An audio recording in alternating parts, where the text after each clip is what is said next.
काँग्रेस पक्षाच्या वतीनं जळकोट शहरामध्ये एक जंगी बैठक घेण्यात आली आहे। त्या बैठकीमध्ये अनेक कार्यकर्त्यांनी देखील प्रवेश केला आहे। आपल्यासोबत आता काँग्रेस पक्षाचे जिल्हा अध्यक्ष अभयदादा सोळंकी आहेत। आपण त्यांच्याकडून जाणून घेणार आहोत की या बैठकीचं मुख्य नियोजन काय होतं आणि यामध्ये कोण कोण प्रवेश केलेला आहे। काय सांगाल दादा, ही बैठक कशा पद्धतीची होती आणि कशा पद्धतीचं नियोजन होतं आणि कोण कोण प्रवेश केला? आज आदरणीय अमित भैया देशमुख साहेब आणि आदरणीय खासदार डॉक्टर काळगे साहेब यांच्या नेतृत्वावर विश्वास ठेवून राहुलजींच्या मेहनतीला त्यांच्या कष्टाला प्रेरित होऊन खरगे साहेबाच्या खंबीर नेतृत्वाकडे बघून या ठिकाणी तालुक्यात आमचे युवा नेते सचिन भैया केंद्रे, डॉक्टर नागेश्वरी केंद्रे आणि त्यांच्यासोबत तालुक्यातले अनेक गावचे सरपंच, चेअरमन, सोसायटीचे आणि ग्रामपंचायतचे सदस्य अशा नामांकित लोकांनी प्रवेश केलेला आहे। शेकडो युवकांनी प्रवेश केलेला आहे आणि जळकोट तालुक्यात आणि लातूर जिल्ह्यात एक प्रकारचं चैतन्य त्या ठिकाणी या निवडणुकीच्या तोंडावर, जिल्हा परिषद आणि नगरपालिकेच्या तोंडावर निर्माण झालेला आहे। आपण जिल्हाध्यक्ष झाल्यानंतर पहिल्यांदाच आलात, एकंदरीत जिल्ह्यामध्ये काय काँग्रेस पक्षाची अवस्था दिसते आणि काय ऊर्जा दिसते, काय तयारी?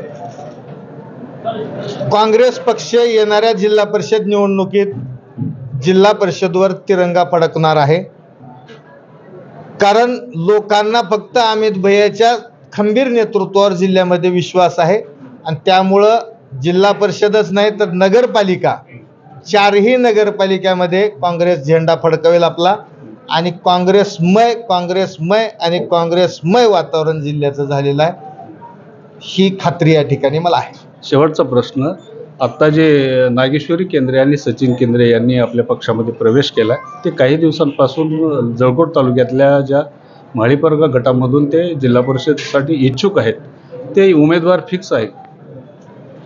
नाही, कसं आहे, काँग्रेस पक्षाची उमेदवारी हे नेते मंडळी ठरवत असतात।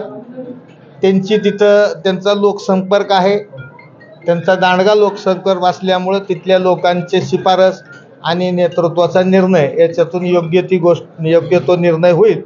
परंतु आज रोजी जे कोणी इच्छुक आहेत सगळ्या 59 जिल्हा परिषद मतदारसंघामध्ये आणि नगरपालिकेच्या सर्व जागावर त्यांच्या संदर्भात पक्ष आपल्या पद्धतीने चाचपणी करत आहे, सर्वेक्षण होतील आणि त्याच्यातून गुणवत्तेच्या आधारे त्या ठिकाणी निश्चितच योग्य माणसाला त्या ठिकाणी संधी मिळत जाईल। Rajendra Dhulsatte, RRD news Marathi, Jalkot, Latur.